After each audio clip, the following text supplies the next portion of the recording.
ಮಾಜಿ ಮುಖ್ಯಮಂತ್ರಿಗಳಿಗೆ ಗೌರವ ಕೊಡುತ್ತಾ ಬೆಳಗಾವಿ ಸಮಾಜ ಕಲ್ಯಾಣ ಇಲಾಖೆ. ಹೌದು, ಮಾಜಿ ಮುಖ್ಯಮಂತ್ರಿಗಳಿಗೆ ಗೌರವ ಕೊಡುತ್ತಾ ಬೆಳಗಾವಿ ಸಮಾಜ ಕಲ್ಯಾಣ ಇಲಾಖೆ. ಮಾಜಿ ಮುಖ್ಯಮಂತ್ರಿಗಳು ಎಸ್.ಎಂ. ಕೃಷ್ಣ ನಿನ್ನೆ ವಯೋಸಹಜ ಕಾಯಿಲೆಯಿಂದ ವಿಧಿವಶರಾದರು.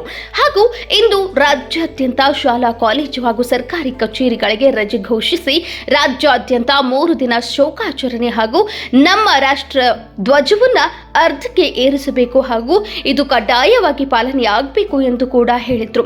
ಬೆಳಗಾವಿ ಸಮಾಜ ಕಲ್ಯಾಣ ಇಲಾಖೆ ಈ ನಿಯಮಗಳನ್ನು ಗಾಳಿಗೆ ತೂರಿ ಧ್ವಜ ಏರಿಸದೆ ಮಾಜಿ ಮುಖ್ಯಮಂತ್ರಿ ಎಸ್.ಎಂ. ಕೃಷ್ಣ ಅವರಿಗೆ ಅಗೌರವ ತೋರುವ ಕೆಲಸ ಮಾಡಿದೆ.